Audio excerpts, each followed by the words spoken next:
مخذولا وقضى ربك ألا تعبدوا إلا إياه وبالوالدين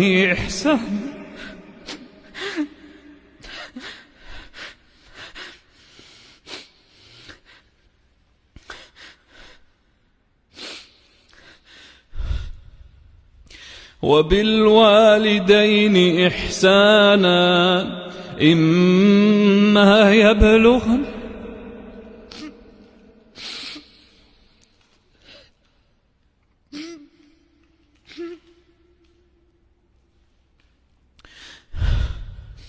إما يبلغن عندك الكبر